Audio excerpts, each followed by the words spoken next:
안녕하세요. 오늘도 사연살롱을 찾아주셔서 감사합니다. 저는 경기도에 사는 50대 중반의 여성이에요. 얼마 전 저와 남편의 결혼기념일이었는데요. 아이들과 모여서 같이 맛있는 저녁도 먹고 얘기도 하다 보니 제 젊은 날 기억이 떠오르면서 눈물이 났지 뭐예요. 이제는 아무렇지도 않을 줄 알았는데 그것도 아닌가 봐요. 저는 3남매 중 둘째로 태어났어요. 위로 언니에 아래로 남동생이 있어서 항상 중간에 끼어 살았어요. 신기하게도 저는 많이 노력하지 않아도 늘 성적이 상위권이었어요. 이모들은 그런 저를 보고 형제 중에 유일하게 엄마를 닮아서 머리가 좋은 거라고 하셨죠. 아버지는 경찰이었어요.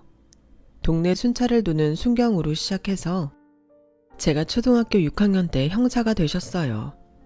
아버지가 나쁜 놈들을 잡는 공무원이라는 자부심이 있었지만 생각보다 월급은 작아서 엄마가 부업을 하느라 고생을 많이 하셨어요. 다른 형제들보다 공부를 잘했던 저는 엄마의 희망이었어요. 엄마는 영선이 너밖에 없어. 네가 우리 집을 일으켜 세울 기둥인 거 알지? 고등학생 됐으니까 앞으로는 딴 생각하지 말고 공부만 열심히 해야 돼. 그럴 거면 언니나 영호보다 신경 써주던가. 나는 둘째라고 언니 쓰던 것만 물려받고 아빠도 영호가 아들이니까 영호만 잘해주잖아. 그렇게 툴툴거렸지만 속으로는 은근 부담이 됐어요.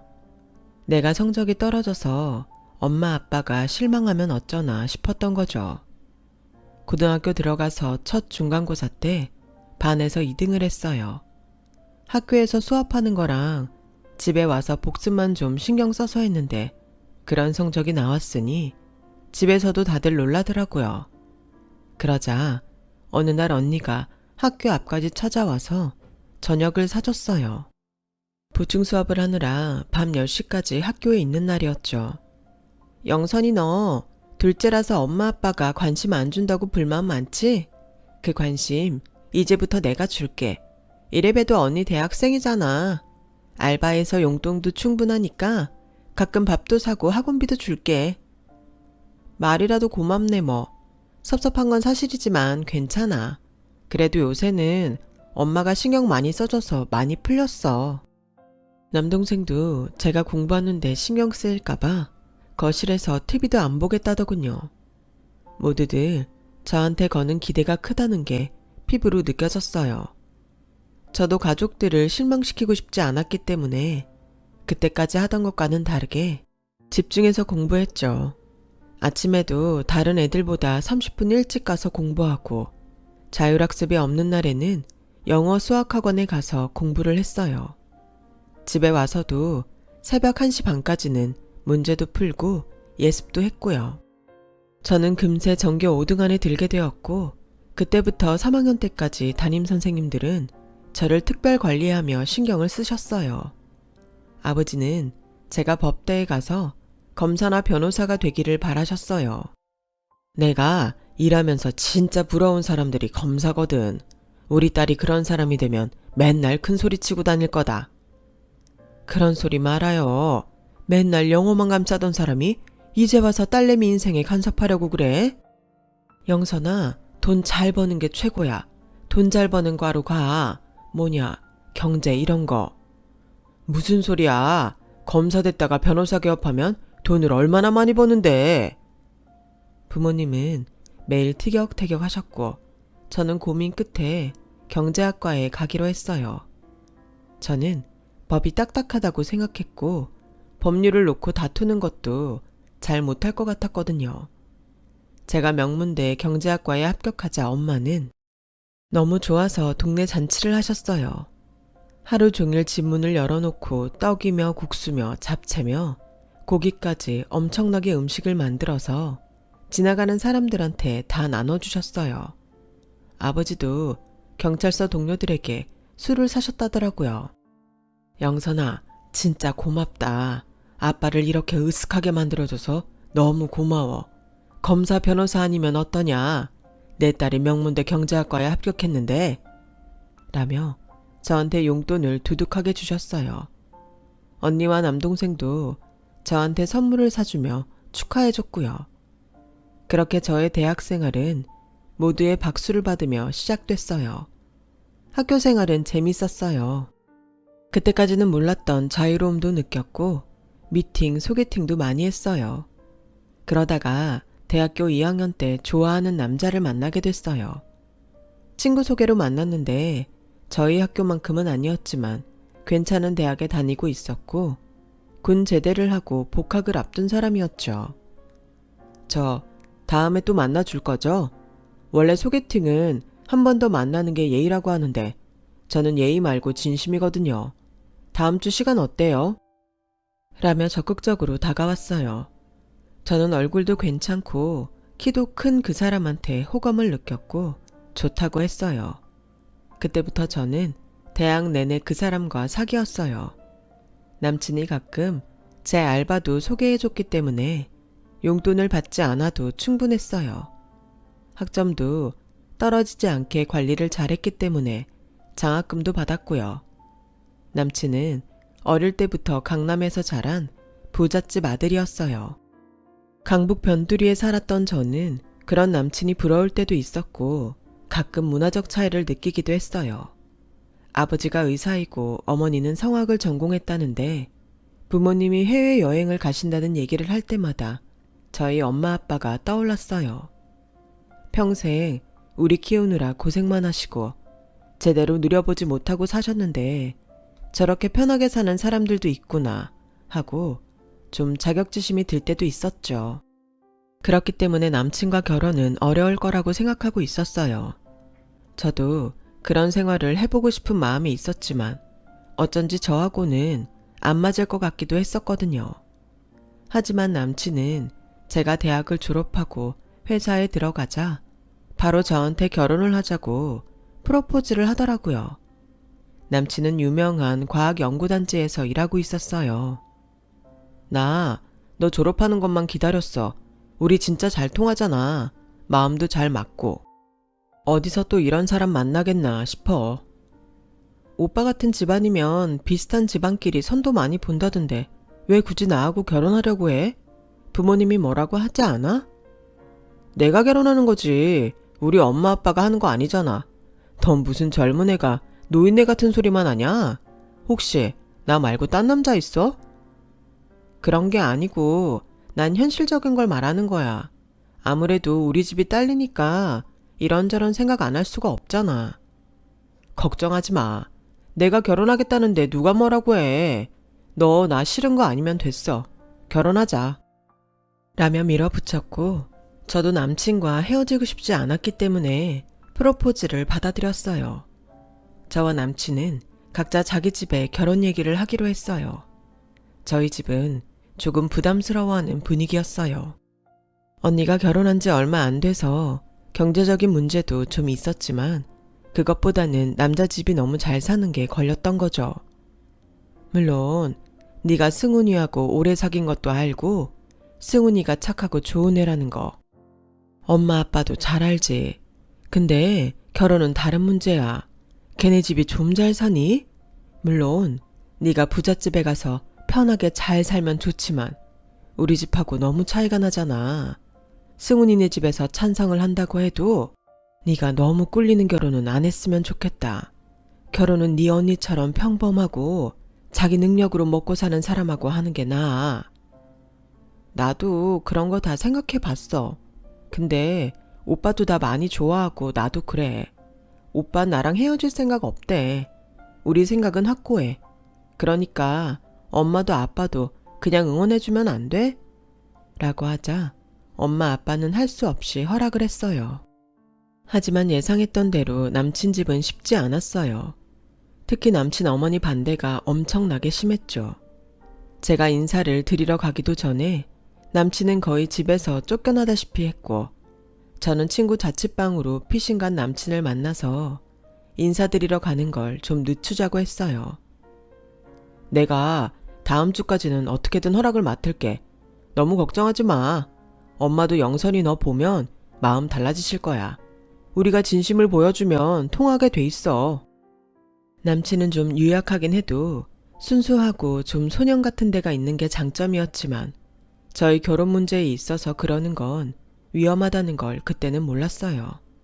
하지만 남친이 말한 기한이 오기도 전에 남자 어머니는 회사로 절 찾아왔어요. 같은 부서 직원들과 식사를 하려고 1층에 내려갔는데 로비에서 저를 기다리고 있더라고요. 남자 어머니는 제 사원증을 확인하더니 아가씨가 박영선 맞네. 뭐 이쁘지도 않고 별 볼 일도 없는데 어떻게 우리 승훈이 꼬신 거야? 어머니, 여기서 이러지 마시고 저하고 다른 데 가시죠. 이거 안 놔? 누구더러 어머니래? 이것들 보세요. 이 여자 완전 꽃뱀이에요. 순진하고 착한 내 아들 꼬셔서 집 나가게 하고 부모 자식 사이 갈라놨다고. 너 당장 내 아들한테서 떨어져. 안 그럼 나 진짜 가만 안 있어. 여기 사장 내가 직접 만날 거야. 내가 못할 줄 알아? 내 남편이 강남에서 부자들만 상대하는 의사야. 라더니 제 머리채를 잡아당겨서 저를 바닥에 쓰러뜨렸어요. 너무 놀란 동료 직원들이 저를 일으켜 세우려고 하자 남자 어머니는 다시 저한테 달려들어 머리채를 막 흔들었어요. 너 대답해. 대답 안 해? 내 아들한테서 떨어지라고. 사람들은 겨우 남자 어머니를 저한테서 떼어놓았고 곧 경비원이 와서 그분을 데리고 나갔어요. 하지만 저는 이미 있는 창피 없는 창피 다 당한 후였죠. 남자는 제 얘기를 듣더니 계속 미안하다고만 했어요. 나는 진짜 엄마가 찾아갈 줄 모르고 회사 이름 얘기했지. 네가 이렇게 좋은 회사 다니니까 안심하라는 뜻으로 한 건데. 이럴 줄은 몰랐어. 많이 놀랐지? 어떡해. 내가 다시 엄마한테 말 잘할게. 저는 당장이라도 그만두고 싶다는 말이 목구멍까지 차올랐지만 너무 감정적일 때 중요한 일을 결정하는 건 아닌 것 같아서 꾹 참았어요. 남친이 뭐라고 얘기했는지는 몰라도 이제 괜찮다며 저를 안심시키더군요. 저는 그 말을 믿고 싶었고 또 믿었어요. 그런데 일주일쯤 지나서 이번엔 회사로 전화를 해서 저를 불러냈어요. 제가 퇴근 후에 만나겠다고 했더니 막무가내로 당장 나오라는 거였어요.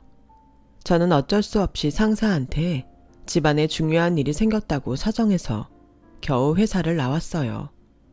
회사 근처에 있는 호텔 커피숍에서 절 기다리던 남친 어머니는 제가 나타나자마자 컵을 들어서 제 얼굴에 물을 확 부었어요. 그러더니 봉투를 탁자 위에 던지며 자리에서 일어나더군요. 500만 원이야. 더 필요하면 더 줄게.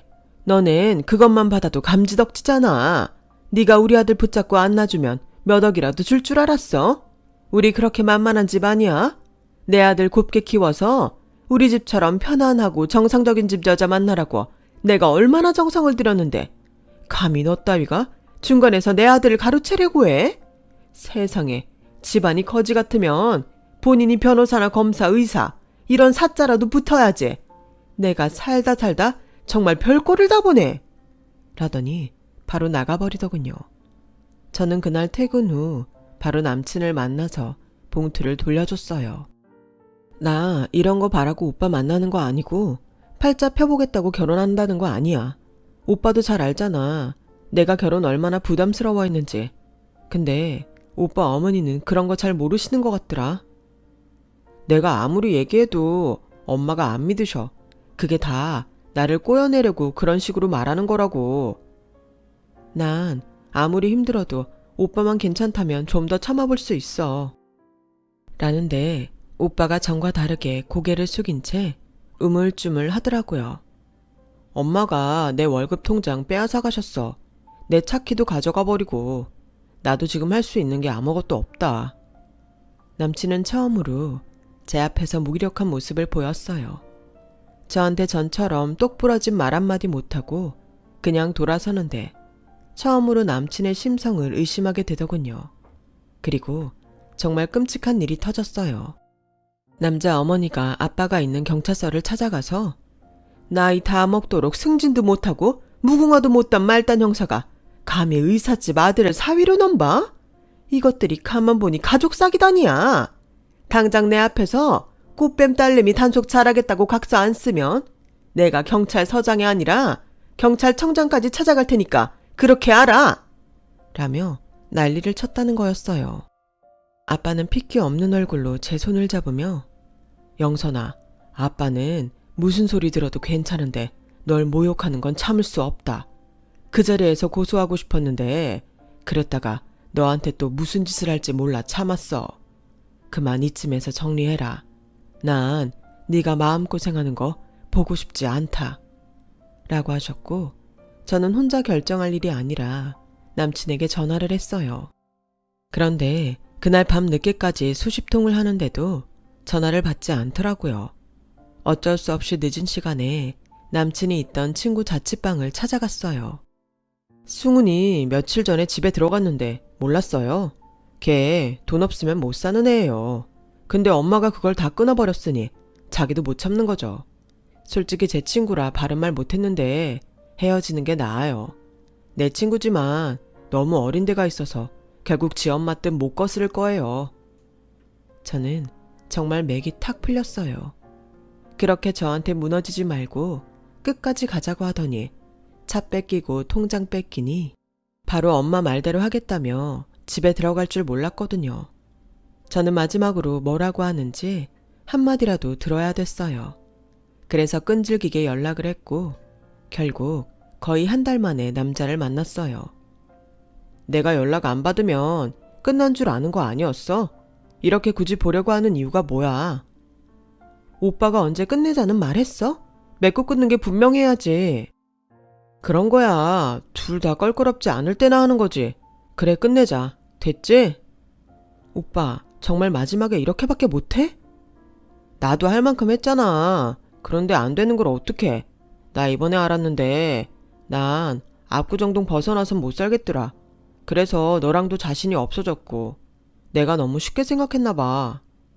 라더니 저를 제대로 쳐다보지도 않고 도망치듯 가버리더군요. 저는 너무 충격을 받아서 한 달 넘게 밥도 제대로 못 먹었어요. 먹는 게 없이 일만 했더니 몸에 무리가 왔는지 결국은 업무 중 쓰러졌고 응급실로 실려가게 됐죠. 정신을 차렸을 때 옆에서 울고 있는 아빠 엄마를 보며 저는 결심을 했어요. 제가 대학 시험을 보기 전 법대에 가서 검사 변호사가 됐으면 좋겠다던 아빠의 말씀이 떠올랐거든요. 저는 정말 그래야 되겠다고 마음먹었어요. 변호사 검사가 뭐 그렇게 대단한 건지 내가 한번 해봐야겠다고요. 6개월 정도는 회사 일을 하면서 새벽까지 공부를 했죠. 그랬더니 언니가 도와주겠다면서 회사를 그만두라고 하더군요. 너라면 꼭 사법고시 붙을 거라고 믿어. 그러니까 나중에 변호사든 검사든 돼서 갚아. 지금은 공부만 해. 안 그러면 너 몸 상해서 시험 보기도 전에 병나.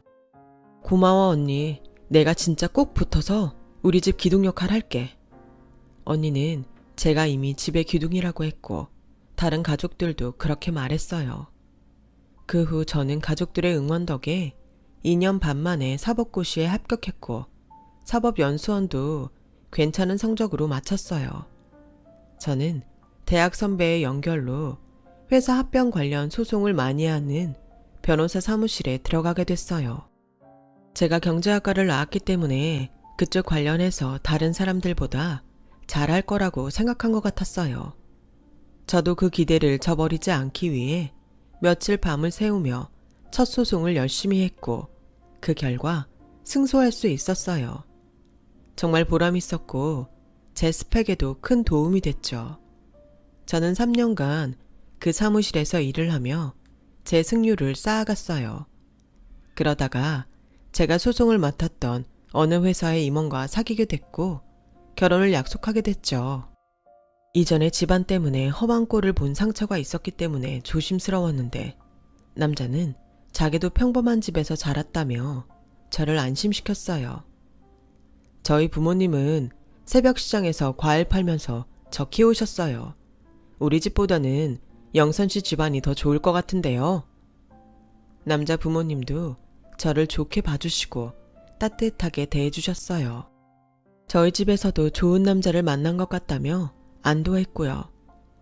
나는 네가 승훈이 때문에 상처받아서 다시는 결혼 안 한다고 할까봐 얼마나 걱정했는데 네가 일만 죽어라 하니까 진짜 결혼 포기했는데 이렇게 근사한 사윗감을 데려와 주니 엄마는 꼭 꿈꾸는 것 같아.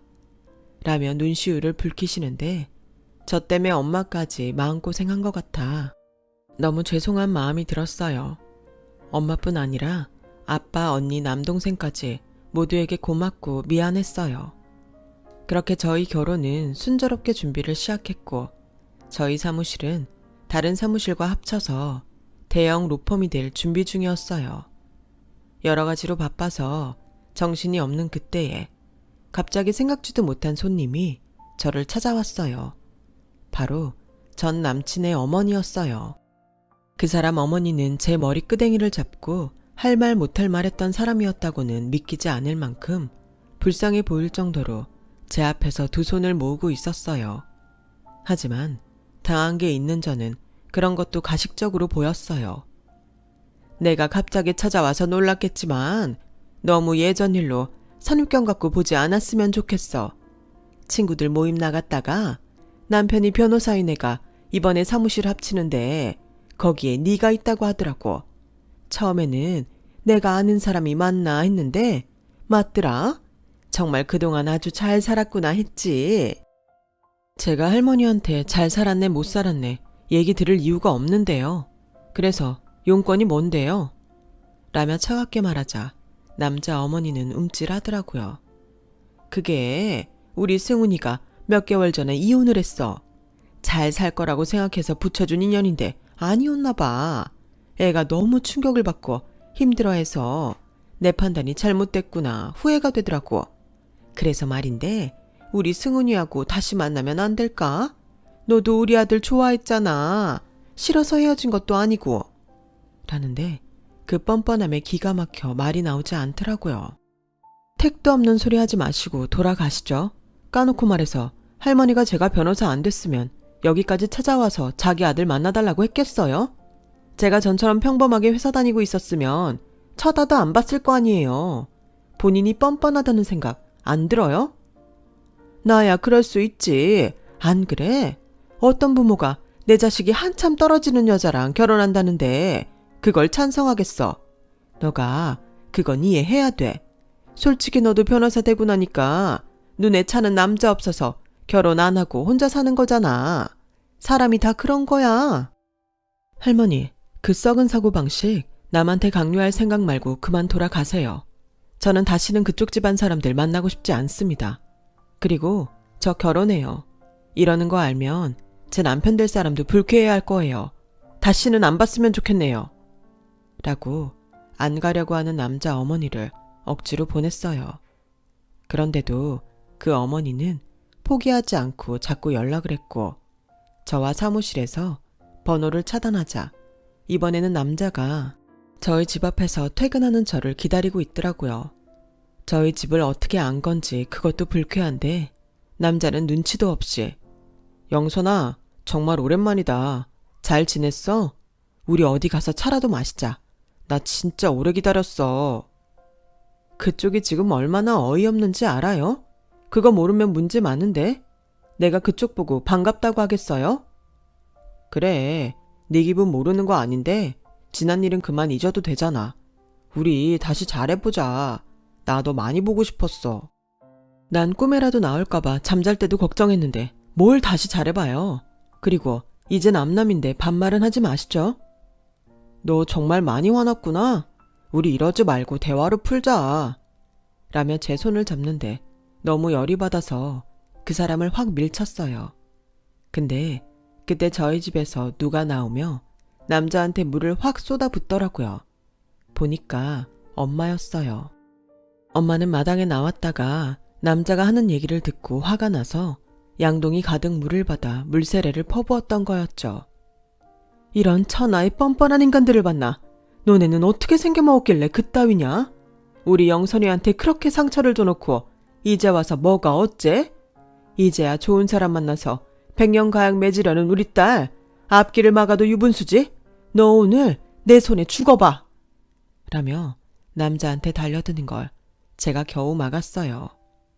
아니, 아무리 그래도 이렇게 사람한테 물세례를 퍼붓는 게 어딨어요. 이거 정말 너무하는 거 아니에요? 너무해? 뭐가 너무해? 네 엄마는 우리 딸 회사 가서 머리채 잡고 호텔 커피숍에서 얼굴에 물 끼얹었어. 네가 당해보니까 어떠냐?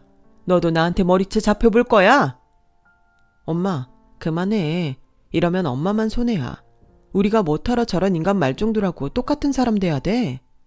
라고 하자 남자는 충격을 받은 표정으로 저를 보더니 온몸에 물을 뚝뚝 흘리며 돌아갔어요. 저는 이 일을 결혼할 남자와 사무실에 얘기했고 그 남자와 어머니가 다시는 나한테 접근하지 못하도록 조치를 취해줬어요.